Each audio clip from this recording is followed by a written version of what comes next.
हमने शहर को दी एक नई पहचान, हम हैं सिंघानिया बिल्डकॉन।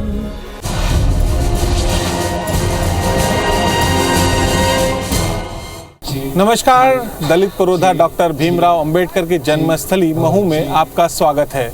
मैं हूं दीपक यादव। आप देख रहे हैं हमारी खास पेशकश दलित सधे तो सत्ता सधे। जमहूरियत एक तर्ज हुकूमत है जिसमें बंदों को गिना जाता है, तोला नहीं। और इस गिनने के खेल में कब जातियां वोट बैंक में तब्दील हो जाती हैं, इसे समझाने की भी आपको ज़रूरत नहीं है।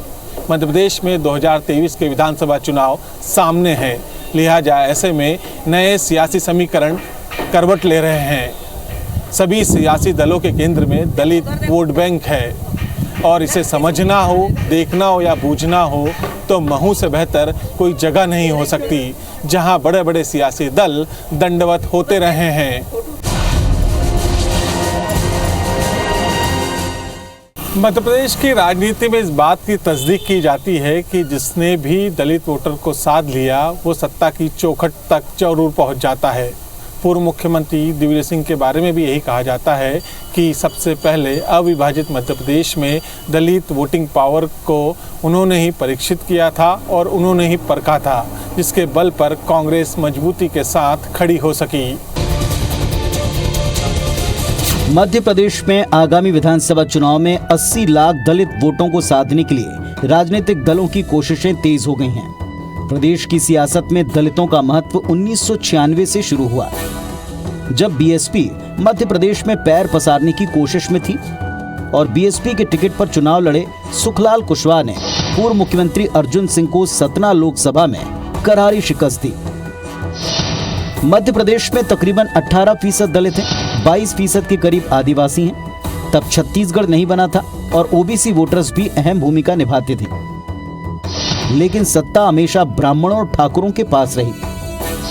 काशीराम की बसपा को जड़ें जमाने के लिए यह पर्याप्त था। बसपा सुप्रीमो उस वक्त ये बात समझ चुके थे जब वो जांजगीर से 1984 में लोकसभा चुनाव लड़े थे।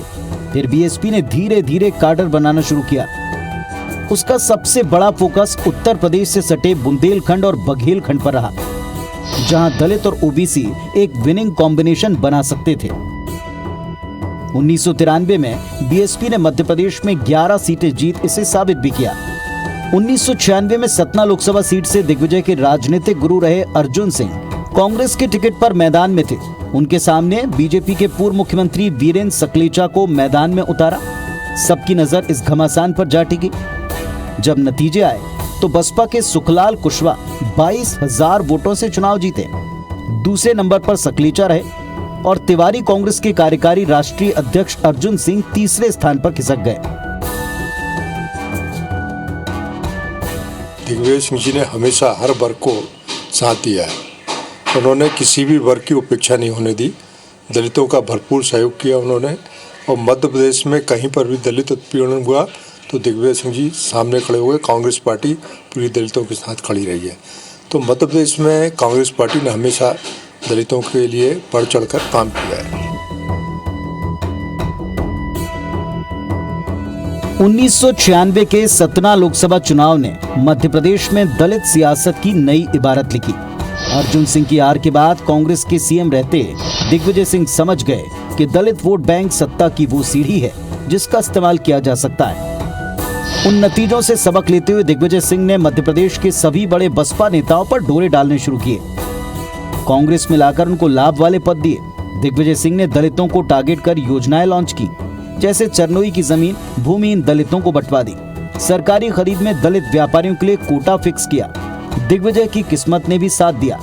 जहां दलितों के सहारे मायावती 1998 में उत्तर प्रदेश में बैठी थी, वहीं मध्य प्रदेश में दलित एजेंडे के सहारे दिग्विजय सिंह दूसरी बार सत्ता में आ गए। 2003 के चुनाव में दलितों ने दिग्विजय का साथ तो दिया, पर बीजेपी के मिस्टर बंटाढार कैंपेन ने उन्हें सत्ता से बेदखल कर दिया। इसके बाद भी दलित वोटर्स को बीजेपी से जुड़ने में 10 साल और लगे। बोले कि दिग्विजय सिंह ने ऐसा किया, क्योंकि उन्होंने जो किया उससे प्रदेश 20-25 वर्ष पीछे चला गया। जो उन्होंने किया तो उनके पद चिन्हों पे या उनके उदाहरणार्थ हम काम नहीं करेंगे। हमारे अपना सोच है, हमारा अपना विचार है, हमारा अपना एक ध्येय है कि भारत को कैसे मुख्य धारा में लाना है, विश्व की मुख्य धारा में लाना है। 2003 विधानसभा चुनाव के बाद बीजेपी ने भी सोशल इंजीनियरिंग के फॉर्मूले पर काम किया। 2008 में सरकार बनाने के बाद महू में अंबेडकर तीर्थ की दिशा में काम आगे बढ़ाया। संत रविदास जयंती पर कार्यक्रम आयोजित किए जाने लगे। बीजेपी ने समरसता सम्मेलनों का आयोजन शुरू किया, जिसका लाभ पार्टी को 2013 के चुनाव में मिला। एससी वर्ग के लिए आरक्षित 35 सीटों में से बीजेपी ने 28 सीटें जीती, लेकिन 2018 में दलित वोटर्स ने बीजेपी से फिर दूरी बना ली। नतीजा, बीजेपी एससी के लिए आरक्षित 35 सीटों में से महज 17 सीटें ही जीत पाई। मध्य प्रदेश में दलित राजनीति की शुरुआत दिग्विजय सिंह ने की, पर मध्य प्रदेश में उस समय बहुजन समाज पार्टी के बढ़ते प्रभाव के आगे दिग्विजय सिंह का यह फार्मूला ज़्यादा लंबा नहीं चला। फिलहाल उत्तर प्रदेश चुनाव के परिणाम के बाद बहुजन समाज पार्टी की स्थिति को देखते हुए बीजेपी इस फार्मूले को आगे बढ़ा रही है। सुधीर दंडोतिया, IBC 24, भोपाल। मध्य प्रदेश विधानसभा चुनाव 2018 में भाजपा और कांग्रेस के बीच में कांटे की टक्कर देखी गई थी। सियासी पंडितों की माने तो 2023 में भी भाजपा और कांग्रेस के लिए राह आसान नहीं होगी। इसे देखते हुए भाजपा ने तैयारियां शुरू कर दी हैं।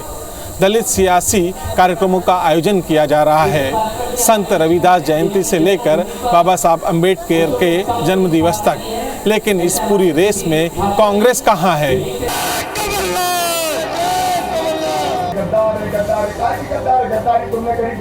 कांग्रेस पार्टी का झंडा। मध्य प्रदेश में दलित वर्ग के लिए 36% यानी कि 82 विधानसभा सीटें आरक्षित है। वजह यह है कि दलितों का समीकरण को सत्ता की चाबी मानी जाती है। जिस दल को इन वर्गों का साथ मिलता है उसका सत्ता तक पहुंचने का रास्ता आसान हो जाता है।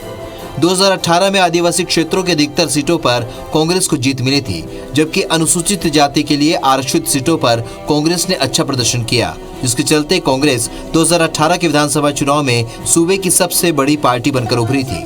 वहीं 2018 के विधानसभा चुनाव में बीजेपी को नुकसान की बड़ी वजह एट्रोसिटी एक्ट रहा।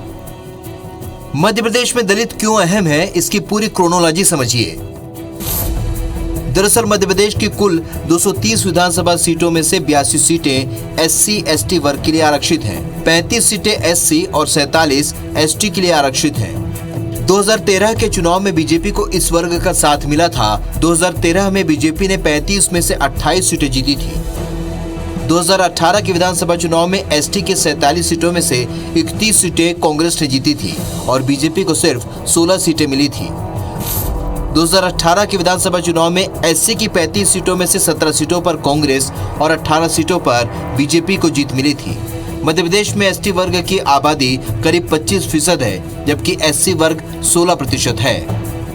दलित समरसता या दलित को जोड़ने की बात जो है RSS और बीजेपी पिछले 2 दशक से कर रही है।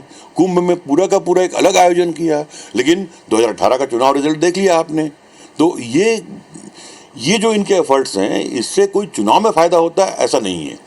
चुनाव में जो फ़ायदा होता है वो एक तरफा जब वोट पड़ते हैं तो सारा क्लास जो है SC, ST, सवर्ण ये सारे एक साथ वोट करते हैं।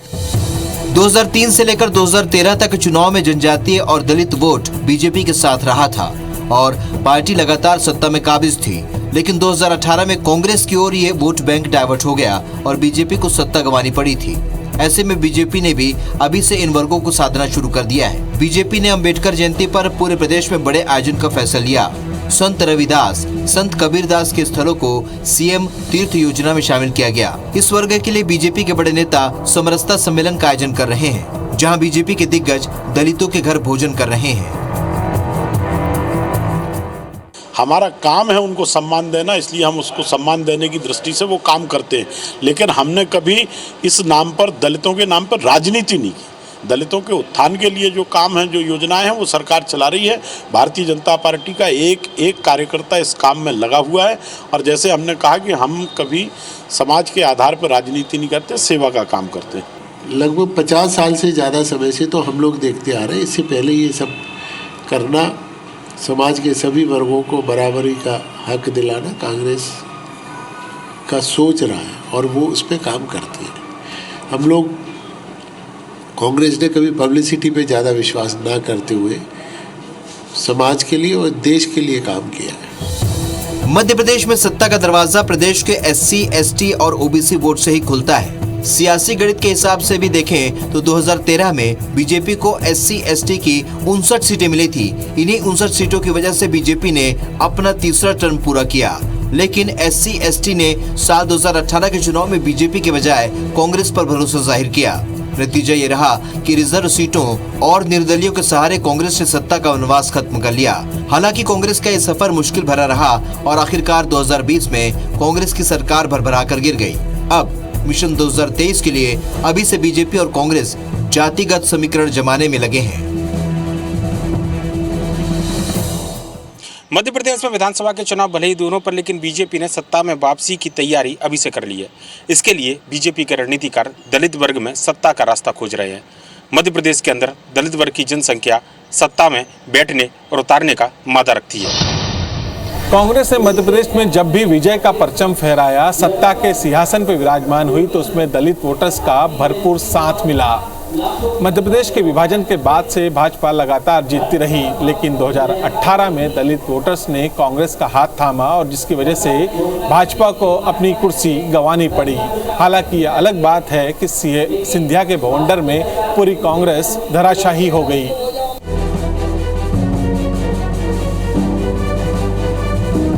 कांग्रेस ने अगले चुनाव में सत्ता हासिल करने के लिए दलित वर्ग में पैठ बढ़ाने की कवायद तेज कर दी है। हालांकि 2003 से 2013 तक के चुनाव में कांग्रेस सत्ता के सिंहासन से दूर रही। वजह दलितों की अनदेखी भी मानी गई।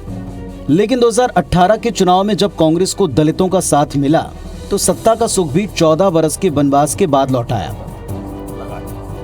दरअसल मध्य प्रदेश की 230 विधानसभा सीटों में से 35 सीटें अनुसूचित जाति और 47 सीटें अनुसूचित जनजाति वर्ग के लिए आरक्षित हैं। दलित वर्ग को अपने साथ जोड़ने के लिए कांग्रेस तगड़ी स्क्रिप्टिंग कर रही है।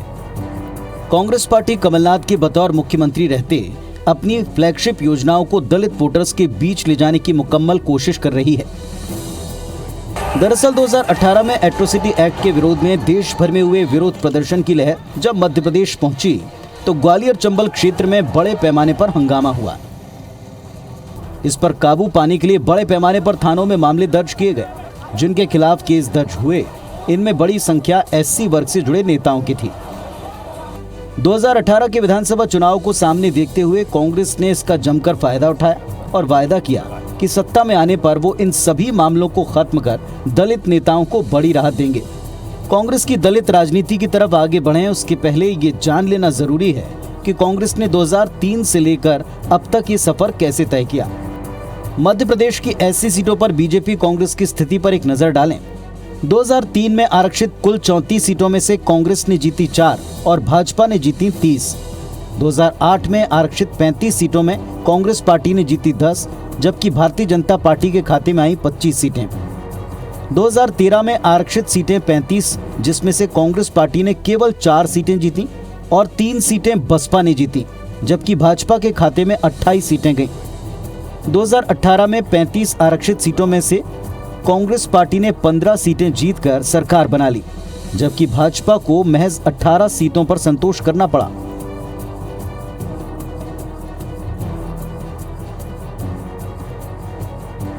इस तरह से 2018 के अप्रैल में दलितों पे अत्याचार हुआ था, उनको भूना गया था। कांग्रेस पार्टी ने उस समय पूरे जो भी दोषी लोग हैं कांग्रेस सरकार आने के बाद उनके खिलाफ कार्रवाई की थी, कानून कार्रवाई। और दूसरा, आज बाबा साहब अम्बेडकर ने जो संविधान बनाया है उसमें जो कुछ भी चीज़ें SC वर्ग के लिए दी हुई है, कांग्रेस पार्टी पूरी तरह से कटिबद्ध है। हालांकि मार्च 2020 में जब कांग्रेस पार्टी की सरकार गिरी और शिवराज सिंह चौहान चौथी बार मुख्यमंत्री बने, तो भाजपा ने इस तरफ ध्यान देना शुरू कर दिया। भाजपा सरकार ने SC वर्ग का फिर से भरोसा जीतते हुए नवंबर में 28 विधानसभा सीटों के उपचुनाव में बड़ी बढ़त बना ली। चूंकि ज्योतिरादित्य सिंधिया ग्वालियर चंबल के अपने दिग्गज नेताओं के साथ कांग्रेस छोड़ भाजपा में आ चुके थे, इसीलिए इस क्षेत्र में भाजपा ने SC वर्ग के बीच अपनी पैठ मजबूत करने की कवायद को गति दे दी। कंट्रोल की दुकान से राशन लेने नहीं जा सकते थे, उनको उनके गांव में उनके दरवाजे पर राशन पहुंचाने का काम किसने किया? माननीय शिवराज सिंह की सरकार ने। कांग्रेस सिर्फ उनकी भावनाओं को के साथ खिलवाड़ करती है। भाई सरकार तो 15 महीने आपकी भी रही, तो आपने ऐसा काम क्यों नहीं किया? उनको किया हो तो बताएं।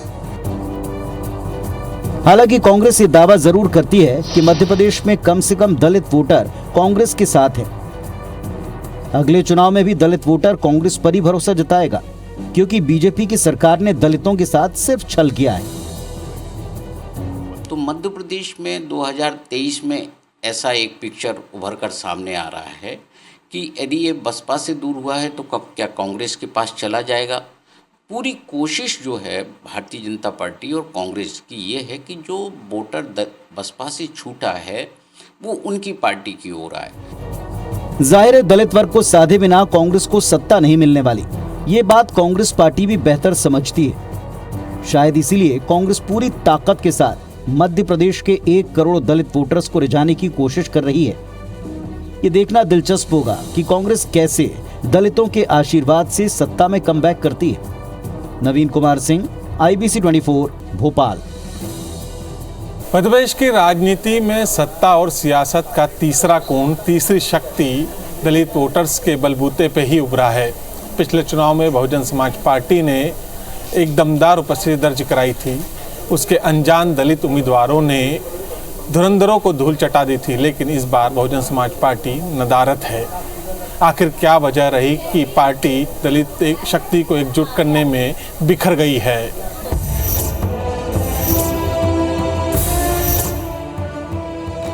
मध्य प्रदेश में आदिवासी, दलित, पिछड़े वर्ग, महिला और अल्पसंख्यक आंदोलनों की कमी रही है।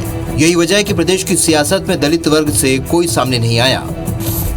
बसपा के संस्थापक काशीराम ने दलित आंदोलन के लिए मायावती को उत्तर प्रदेश की जिम्मेदारी दी थी और फूलसी बरैया को मध्य प्रदेश और दाऊराम रत्नाकर को छत्तीसगढ़ की जिम्मेदारी दी थी। पर मायावती के बीएसपी सुप्रीमो बनने के बाद काशीराम और बाबूराम रत्नाकर नेपथ्य में चले गए। दरअसल काशीराम हर प्रदेश में एक आत्मनिर्भर नेता बनाना चाहते थे जो दलित आंदोलन को आगे बढ़ाता, लेकिन उनके बाद मायावती ने इसे नकार दिया। काशीराम के जाने के बाद जैसे ही मायावती पार्टी की सर्वमान्य नेता हो गई, उन्होंने फूलसी बरैया को बाहर का रास्ता दिखा दिया। बीएसपी का जो वर्चस्व कम हुआ, फूल सिंह बरैया जो है वो एक बार एमएलए रहे केवल, लेकिन उनके 2 बार के सांसद सोनेराम कुशवाहा और वो पटेल, ये बड़े प्रभावी नेता रहे बीएसपी के। उस दौर में जो नेता थे प्रभावी बीएसपी के, वो सब बीएसपी छोड़ के अपनी अपनी नई पार्टी बना ली। तो उसके बाद से फिर जो है वो बीएसपी का प्रभाव कम होता गया। फूल सिंह बरैया ने बहुजन संघर्ष दल नाम से पार्टी जरूर बनाई, लेकिन फिलहाल उनका कोई अस्तित्व नहीं है, क्योंकि फूल सिंह बरैया खुद कांग्रेस में शामिल हो चुके हैं। जीत हार सत्ता की भावनाओं से परे उत्तर प्रदेश सहित दूसरे राज्यों में बहुजन समाज पार्टी के वोट बैंक पर अब दूसरे दलों की नजर है। बीएसपी के मतदाताओं को अपने पाले में लाने के लिए बीजेपी ने प्रयास तेज कर दिए हैं। संत रविदास के जन्मदिवस को धूमधाम से मनाने के बाद अब डॉक्टर भीमराव अंबेडकर के जन्मदिवस पर भी 10 दिनों तक सेवा कार्य की तैयारी है। इससे बसपा समर्थकों को हाथी से उतारकर कमल का फूल भेंट करना आसान हो जाएगा। जब 1,30,000 कार्यकर्ता ग्रामीण क्षेत्र में जाएगा, शहरी क्षेत्र में जाएगा और जब अम्बेडकर जी के जन्म जयंती का कार्यक्रम मनाएगा, तो ये हमारे लिए बहुत बड़ा सौभाग्य होगा। और पार्टी के कार्यकर्ता हमेशा दिन रात परिश्रम करते हैं, मेहनत करते हैं, और बहुजन समाज पार्टी यहाँ पर नहीं है, उत्तर प्रदेश में है, तो आपने देख ही लिया। ग्वालियर चंबल क्षेत्र सहित यूपी से सटे करीब 69 विधानसभा क्षेत्र हैं, जहां बसपा समर्थकों की खासी मौजूदगी है। बीजेपी अपना वोट शेयर 50% पार ले जाने के लक्ष्य में इन समर्थकों को भी साथ लेने के लिए कदम बढ़ा चुकी है। मध्य प्रदेश में 2018 के विधानसभा चुनाव में बीजेपी को 41.6% और बसपा को 5.1% वोट मिले थे। 2020 में 28 विधानसभा सीटों के उपचुनाव में बीजेपी को 49.46% वोट मिले, जबकि बसपा को केवल 5.75% वोट मिले थे। बसपा के प्रभाव का अंदाजा इस बात से भी लगाया जा सकता है कि 2003, 2008 और 2013 के विधानसभा चुनाव में औसतन 69 सीट पर पार्टी का वोट शेयर 10% से अधिक रहा है। 2018 के विधानसभा चुनाव के बाद बसपा ने कांग्रेस सरकार को समर्थन दिया, लेकिन बाद में रिश्तों में खटास आ गई थी। ऐसे में बसपा के नेता या वोट बैंक कांग्रेस का रुख करेंगे, ये बड़ा सवाल है। कांग्रेस ने हमेशा गरीब, पिछड़े, शोषित वर्ग के लिए काम किया। कुछ गलतफहमियां पैदा करने की कुछ कोशिश की गई और वो अब सबको सच्चाई सामने आने लगी है कि समाज के सभी वर्गों का भला कांग्रेस ही कर सकती है। मध्य प्रदेश में बीएसपी अपने संघर्ष के दिनों में है। हालांकि बीएसपी का असर उत्तर प्रदेश से लगे विंध्य, बुंदेलखंड, ग्वालियर, चंबल में अभी भी है, पर उत्तर प्रदेश में बहुजन समाज पार्टी का जनाधार सिकुड़कर पीएम मोदी और प्रदेश की योगी सरकार की गरीब कल्याण की योजनाओं के कारण बीजेपी के जनाधार में बदला है। इसका प्रभाव स्वाभाविक तौर पर मध्य प्रदेश में भी होगा। मध्य प्रदेश में बीजेपी यूपी की तर्ज पर इस वर्ग को न केवल जोड़ने की कोशिश में है, बल्कि इस वर्ग के लिए योजनाएं बनाने में भी जुटी है। उत्तर प्रदेश में बीएसपी के प्रभाव कम होने के बाद में मध्य प्रदेश के अंदर कांग्रेस और बीजेपी की बीएसपी के दलित वोट बैंक पर निगाहें। देखना होगा मध्य प्रदेश में अब तक बीएसपी का साथ देने वाला दलित 2023 के चुनाव में किसके साथ जाता है। सुधीर दंडोतिया, IBC 24, भोपाल।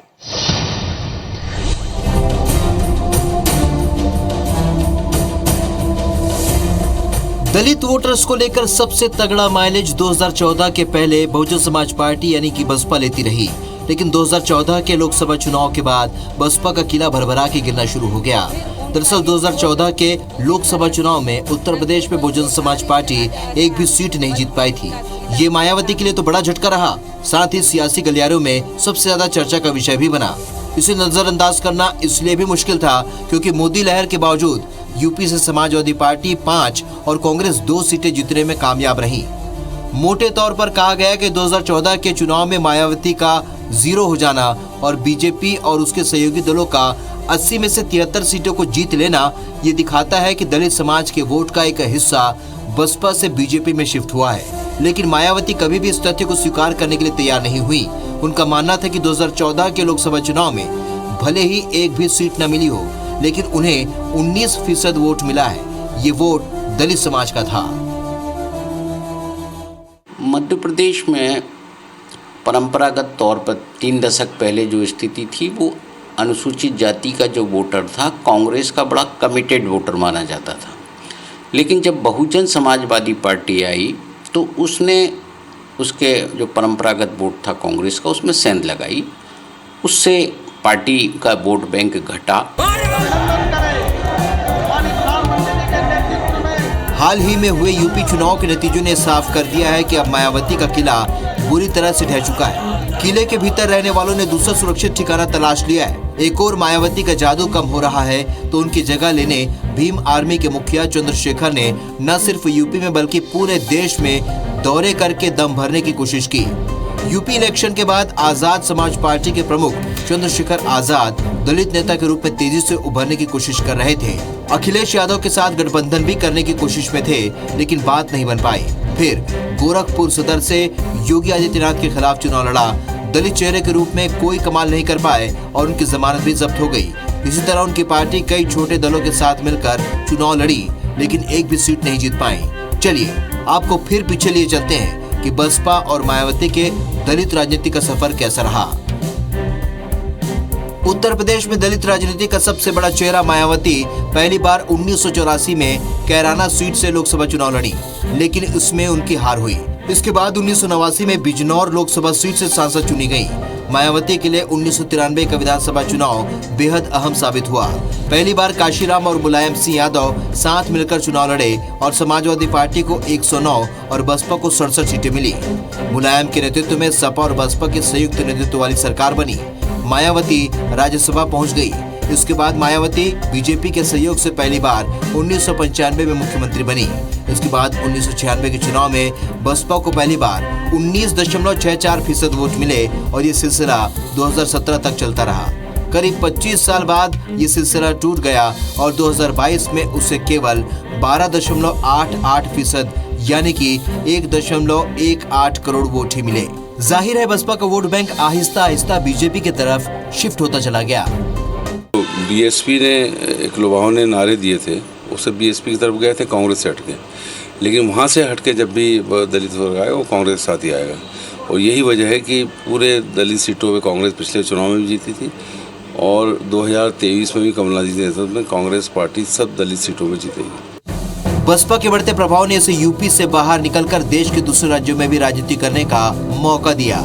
यूपी के पड़ोसी राज्यों मध्य प्रदेश, छत्तीसगढ़ में भी बसपा ने अपने उम्मीदवार लोकसभा और विधानसभा चुनाव में उतारे, लेकिन धीरे धीरे बसपा का फिगर कम होता गया। मध्य प्रदेश में तो 2013 में बसपा ने विधानसभा की 4 सीटें जीती थी, लेकिन 2018 के चुनाव में बसपा 2 सीटों पर सिमट गई। राजनीतिक जानकार मानते हैं कि बसपा का प्रभाव अब हिंदी पट्टी के तमाम राज्यों में खत्म हो रहा है और बसपा का कोर वोट बैंक बीजेपी की तरफ शिफ्ट हो रहा है। उनकी समस्याओं का निराकरण, उनका उत्थान करने का काम कौन कर रहा है? बीजेपी। तो बीजेपी के साथ है और इस के लिए तो हर वर्ग काम चाह रहा है और इसमें प्रदेश दिन पर दिन विकास की सीढ़ियां दर दर चढ़ता जा रहा है। बसपा और भाजपा का जन्म तकरीबन एक साथ हुआ। दोनों के एजेंडे अलग थे, राजनीति का तरीका भी अलग था, लेकिन इन 40 सालों में बसपा सियासत के बेहतर मुकाम पर पहुंचने के बाद लड़खड़ाने लगी। बीजेपी आहिस्ता आहिस्ता आगे बढ़ती रही और आज बीजेपी ने बसपा जैसे दलों से न सिर्फ उनका कोर वोट बैंक छीन लिया है, बल्कि उन्हें पूरे देश से ही सिमटने पर मजबूर कर दिया है।